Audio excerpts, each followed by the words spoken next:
Hey guys, welcome back to the channel. As you can tell, I'm already deep in the middle of it. I'm underneath the car. I finally got my new transmission oil pan, and I decided to install it real quick since it's only a couple of bolts and not really that exciting to see. But let me flip the camera around here. As you can see, there's no more damage. I think it was one of these corners here in the front that got hit by the rock when I crashed the last car. So unfortunately, I can never get it to fix, and you can actually see it sitting over there in the garage. My little assistant. Say hi, Lucy. Hi. Good job. So we're out here trying to get the transmission work done. I finished up the wiring, which you can kind of see in here, if I can reach the light, which is basically just a ground wire, overdrive, and the trans brake. I have the cable hooked up. Shifter works just fine. It's routed in a way where it's not kinked or nothing like that. I still have the hole right here in the side of the transmission where the throttle, wow, where'd that come from? Where the speedometer cable used to plug into. But I happened to be walking at work. I looked down on the ground and saw something that I thought was a quarter. So when I went to pick it up, it was not a quarter. I think what it's called, let's see, oh, it's under the car. I don't know why it came out. I think it's called a knockout plug or something like that. I'm not an electrician. If you're an electrician, feel free to comment, tell me what it's actually called. But it's part of an electrical box. It's loosely attached in there, and if you have to run wires to that particular hole in the box, you just knock it out. I saw that and I thought, oh, that looks like it might fit. Well, if you put it right here, it fits perfect. Like, it could not, you can see there's a little bit of wiggle room, but that's perfect because then I can just put some silicone on it. So I'll make I might be able to use the factory retaining clip with this bolt. I can't really take my, there it goes. With this hole right here, factory retaining clip, a little bit of silicone, and that'll seal that up, no problems. I'll never have to deal with that again. So that's the plan for today, get that closed up. And then also I've been kind of racking my mind where I want to put the transmission cooler. I originally wanted to put it back here or here where the stock mufflers went, and then realized it's not as deep of an area as I thought. So, I mean, I guess I could put it like this, but then I run the risk of it being really close to transmission. So then I'd have to turn it this way, but then the lines are close to the transmission. So if I turn it this way, I'm sorry, why do I keep saying transmission? Drive shaft. Then if I put it this way, then I have to make some semi-hard bends, since this doesn't have AN fittings on it. It's just rubber hose. I didn't want to do it that way. So I was looking at pictures online and decided that something like this is actually going to work out great, because you can plenty of space to pull air from above. You can just fire it straight down and the heat will go out underneath the car and back. So I'm going to make some custom mounts to put it here. More than likely I'll weld it to the transmission cross member. That way it's easily, I can pull the transmission cross member out to finish weld it and then put it all back in, and it's going to be completely out of the way of the drive shaft. Obviously I'm leaning it against the transmission. I won't physically be touching it like it is now, just to hold it in place, but I'm not going to have any issues with the knuckle or the drive shaft, anything touching and moving, etc., etc. And then that also allows me to get a straight shot out of the line, the hose right here, as well as over there. And then this line will probably end up just wrapping around this way somehow. Not real certain on that just yet. Maybe underneath this way. But the transmission cooler lines are up here in the front. So that's the two goals for today, is to get this the cooler put in place. I only have to run one wire once it is physically mounted. And then I also want to plug that hole in the side of the transmission, and that will be, I feel like, a good amount of work for today and tomorrow, which is my work weekend, simply because I have a lot going on this week, and I'd be happy just to get that done. Plus, at that point, if I do, the transmission's completely done. The engine's already completely done, with the exception of a couple bolts I want to put in the lower part of the radiator fan shroud, because I think that under hard acceleration I'm going to have it wobbling around, so I'm going to tighten that up. And then at that point, the only thing left is to pull the rear end out and weld up the torque boxes. And then once that's done, bleed the brakes and we can go for a drive. So hopefully here in the next couple of weeks, we'll get that, get it out on the road. That should be fun. So anyways, let me pull some tools out and we'll go from there. All right, I got the plug in place. I use some black silicone, or as I call it, tar, because it's pretty much as sticky and thick as tar.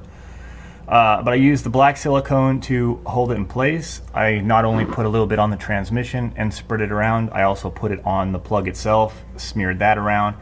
And then when I put the plug into place, I kind of wiggled it around to try to make sure everything was covered, there was no gaps. And then I used the factory retaining clip as well as the factory bolt. All I did was I pinched these two together, because normally these would hold the cable that I talked about earlier, the speedometer cable, which also ran the odometer. But that cable was held in place by this clip. I essentially just bent these down that way a little bit, and more importantly, I pinched them together so they'd be pressing on this. This doesn't move at all now. Once that dries, I should be good. The transmission pan is all torqued down. That should be dried up here real soon. I like to always let it sit for at least 24 hours before I put any transmission fluid on it, in it, because in my experience, transmission fluid always finds a way to eat through silicone that's slightly wet. So I always give it 24 full hours before I even try. But in this case, it's probably going to be a week or two, because I don't have any transmission fluid at this point in time, and I don't have any plans to get any anytime soon, since I have so many other projects. So it'll be at least a week before I put any fluid in that thing, so I'm sure it'll be completely dry by then. So now I'm gonna try to find some wood blocks so I can hold the transmission cooler in place, and then I can start mocking up the metal I need to make the mounts. I stopped at Home Depot last night while we were out getting dinner, and picked up a couple little pieces of steel. So I'll be able to get the mount all welded up. And then just a little sneak peek, I don't plan to start working on it today, but my ice tank came, and I have it sitting back here. It's actually a gas tank. It has the fuel level sending unit in it, and it even came with that piece of anti-slosh foam, which is already covered in my dog's hair. I have no plans to use that, since this is going to be a giant ice tank. It's going to be full to the top with water at all times anyways. I purposely bought a gas tank, because apparently if you call it a gas tank, it's a lot cheaper than if you call it an intercooler tank. So as you can see, it comes off. It's actually a good quality piece. 10 AN, 2 vents, and then there's a sump down here. 2 more 10 AN lines down there. Obviously, I'm only going to need 1 in and 1 out, so it's nice that it actually came with those 2 caps, because out of the 4 ports that are on it, I'm only going to need 2. I'm not sure. I want to remove the sending unit, because that's just taking up space, and it's probably going to get destroyed by the ice in there anyways. But back to the price, this was 60 bucks for a gas tank. And if you call it an intercooler tank, this same tank is $150. So I'll gladly save $90 when it's nothing more than an aluminum tank. The only thing I don't like about it is the sump itself.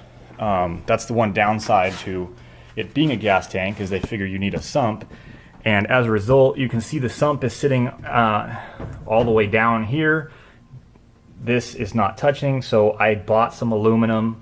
I'll make spacers and then run the bolts through. This is not where it's going to sit, by the way. But it will sit at an angle like this. I'll end up capping. This will stay capped. I'll open this up. This cap will come off. I'll cap the one that's closest to the back of the car. This will be the return. The feed will be down there. That way, when the hot water comes back from the intercooler, it'll go in the top and have to pass through all of the ice water that's in here before it's able to get back out again. Like I said, I'm not a nitrous guy. These brackets are welded in. I have no choice but to cut them out completely. This one will have to be cut out. This one, more than likely, I'll just cut the strap and that can stay in there, because as you can see, the tank is up off the ground. So it'll clear this part that's welded in there. And then I'll slide this over to the left, and that should be good. I have the pump on order, and then I believe today the hose that I ordered is actually going to come. So I'll probably run the hoses sometime in the next week, and then I'll do the pump. I'll probably make a video about that as well, but just thought I'd give you a little sneak peek on that. But that's not on the agenda today.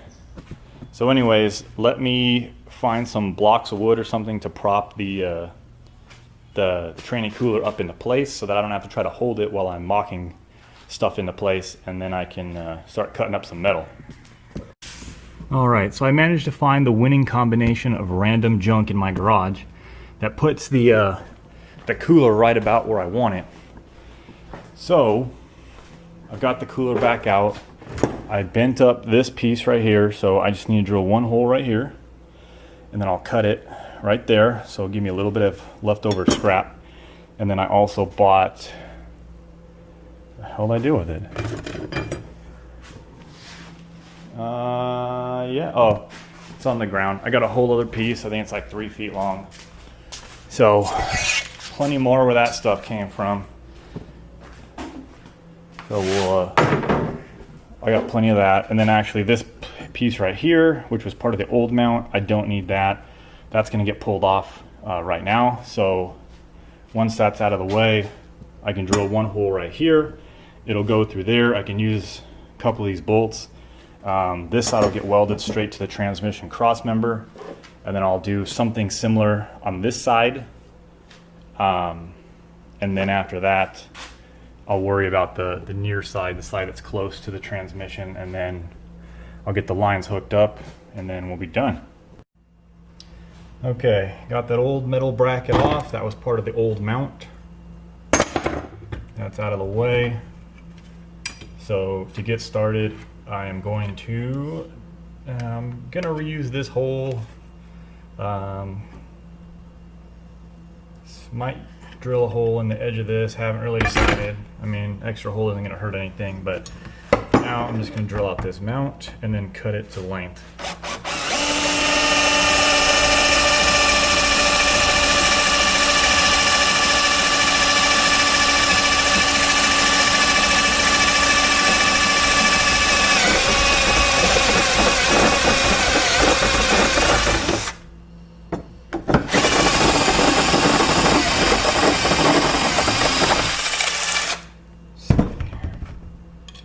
Little loose, that's perfect. It'll give me some wiggle room. I don't care what anybody says, these Harbor Freight bits are actually quite nice. The only reason I even bought these recently is because my last set, I lost them. They were still great after numerous years of abuse. As you can tell by how I drill things, I don't take care of my tools. But they work very well, and when you get an entire set, like 3 of these step bits for like $7, you can't lose. There we go, let's clean up the back side. And then with this, it's nothing more than a quick cut. Still no OSHA inspector in my garage, so no safety glasses at the moment.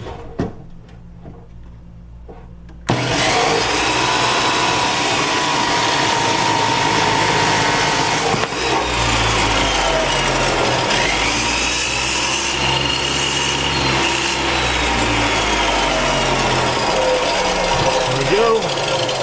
The hole, all right, that was noisy. The hole is drilled offset based off of when I put the piece up there and marked it with a pin. So that's not the fact that I didn't center punch it, it was offset for a reason.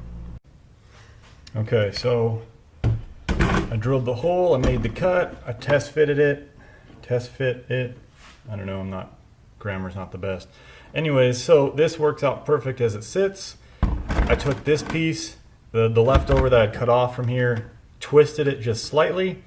It's gonna go here, right? Yeah. It'll go here at a slight angle, and it'll then match up at 45 underneath the car where it'll get welded. So I just need to drill a hole here, attach the bolt there, and then I can do a little bit of welding and hopefully get those blocks of wood out from underneath the car. That'll make it easier for me to work. And mostly I just want to get the blocks of wood out of my way. And then now that I'm thinking about it, I don't have the hardware to finish this job, I don't think. Well, it looks like I'm going to be going to the hardware store today. So at least I can get half of it done. So let's drill some more holes. And again, I'm purposely putting it in the corner, off to the side, just because that's the way it works out.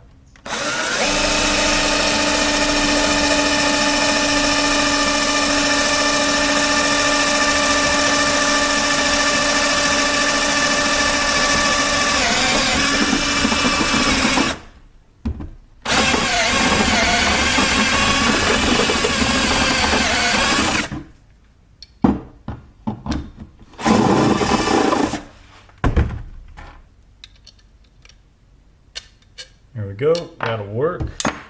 Let's see, yeah, it's cool enough to tell. Nope, it's not, it's still hot. Maybe on this end? Yeah, on this end it's fine. Alright, so just gonna put this through there, that right there. Wait, shoot. I can't, no, it goes this way. It goes under, that's how I measured it. I use the word measure very loosely.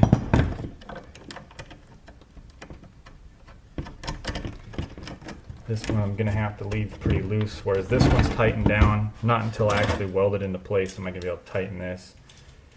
But that's okay. Where'd my wrench go?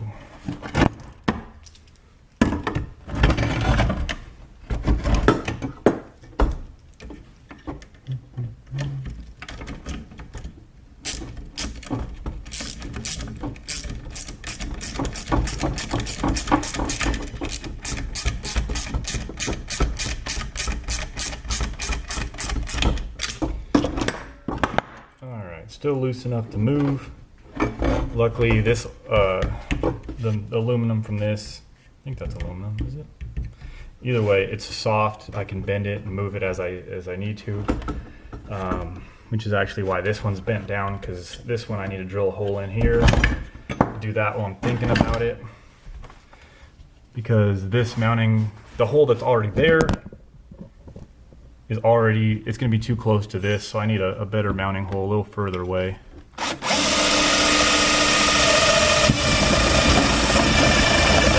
Yeah, that's definitely aluminum. It drills like butter. Okay, so we got that, and then I might as well drill a hole over here just to be safe, since it's on the edge. Be easier to work with since I'm out on the bench working. All right. So that looks good there. I'm going to dig around for, well, I could use these bolts. They're not designed or not set aside for anything.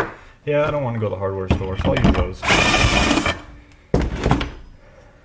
They don't match, but if you're underneath my car, you'll see all the other things that's wrong with it, so having non-matching bolts isn't going to be surprising. Either that or I've just run you over, and in that case, the bolts I'm using are the least of your concern. Alright, that'll work out. Where'd the nut go for this? Here it is. So let me get back under there. I gotta grind down some paint, tack it into place, and then I'll work on this side. Alright, can't tell if you're able to see that, but I marked the two spots where these metal tabs or brackets that I made are going to mount on this side. So I'm going to pull out the angle grinder and knock off some of that paint. See if I can get the camera to stand up. The legs are all bit cattywampus. There we go. Alright, so my camera battery died, so some of the fabrication you didn't get to see. But anyways, this is what it looks like. I just have to pull it down, clean up the welds, finish weld it, make it look presentable. But basically all I got to do is couple of bolts here at the transmission. I'll drop those down. These 2 bolts that hold the cross member in place, I have to put a jack underneath the transmission so it doesn't droop down or anything. But a couple of minutes of welding. I'm gonna go ahead and pull that out, get that done, and then I just have to hook up these wires. I'm sure there's a pre-existing hole somewhere under here that I can use to run the wires. If not, it's not that big of a deal. More than likely the ground wire will go, does that reach? No. So at that point, I don't know, I'll put it somewhere. It's not like it's that big of a deal. We'll see. And then of course you all know the relay panels up here. It's already got the toggle switch wired up, so that relay that's up there turns on when I hit the power switch.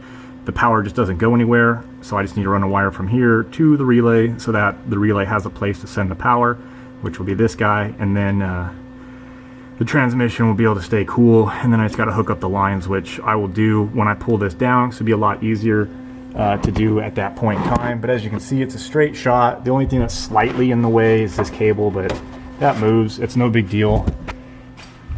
And then on this side, it's right here. There's absolutely nothing in the way, so I'll go ahead and get that taken care of, and then I'll be back here in a second. All right, so I finished with the welding. Everything's in place. I ran the cooling lines. You can see them right here. We come over here. Yes, this is AN line, just attached to a barb fitting. That's what I had laying around, so if you don't like it, too bad. It works just fine. Before I just had rubber hose on the last car. Damn, my flashlight keeps going dead.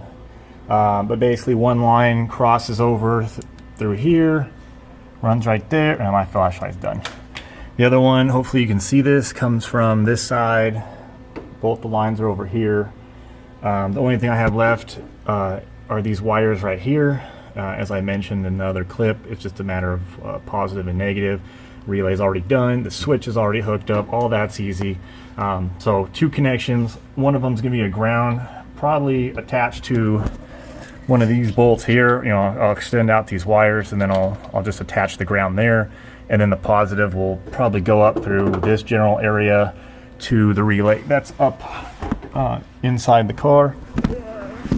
Man, I'm really glad not to be under that car anymore, because although it's cooler today because of the rain we got yesterday, it's still hot and humid out here. And my wife's friend just showed up, and I'm already getting yelled at for not being in the house socializing. She came over to see the new baby, and I'm out here playing with the car. So I have to go inside and socialize. So, like I said, this was the goal for this weekend, which I got it done way earlier than I expected. I have all of today and all of it's only 11 a.m. I think on Thursday. I'm off tomorrow, so I'll have to find something to do tomorrow. And then next weekend, the axle's coming out. At least that's the plan. I've been saving that for the end because I don't want to do it. I really don't want to crawl under there and weld all of those seams and deal with the battle box kit. But I can't drive it until I do, or I run the risk of tearing the chassis apart under the power and traction, or the combination of the two. So that's that'll be the next project. I can't remember, but if I showed, the wiring is done. My switch is right here. Overdrive, the transmission fan, which is what you just saw me mount. This will be the intercooler pump. Everything's hooked up and working. Shifter's all done. I'm gonna have to make a plate to cover this giant hole. I don't mind a lot of the little holes, there's tons of them, but this is a huge hole I don't want open.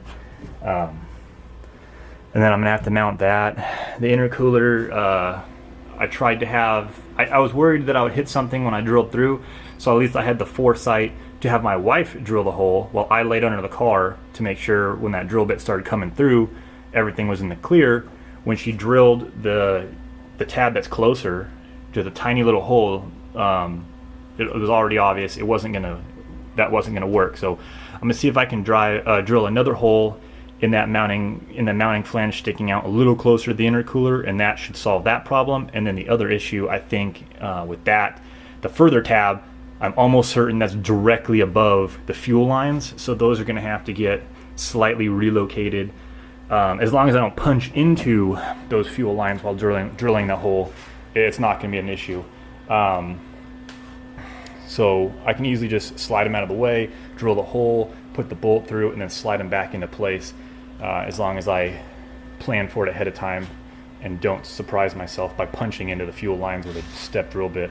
So that's pretty much it, I think, for this video. You don't need to see me hook up 2 wires. I skipped a lot of the wiring because that's boring, and not really, there's nothing for you to learn from it. I mean, positive goes to positive, negative goes to negative. What else do you want to see? That's it. So with that said, getting closer, another week closer to having it on the road, and I'm excited to be done with the transmission, other than slide the drive shaft into it and put some oil in it. Transmission's done. Well, those 2 wires, but other than that, we're good. So hope you enjoyed this video. You know, keep working. If you learn nothing from these videos, it's that you can build something cool without having the best of tools. You know, this thing's coming along real well. I don't have any good quality tools, and in fact, if you remember those few brackets that I did bend, basically the way I did it is I just put it in this Harbor Freight press that I got for free. I put it right between here, put the press down to clamp it, and then I can just manhandle it over here, or if it's a short piece, I use pliers. I don't have any quality tools, and yet, you know, the car's progressing. So hope you enjoyed the video. I'll see you guys next time.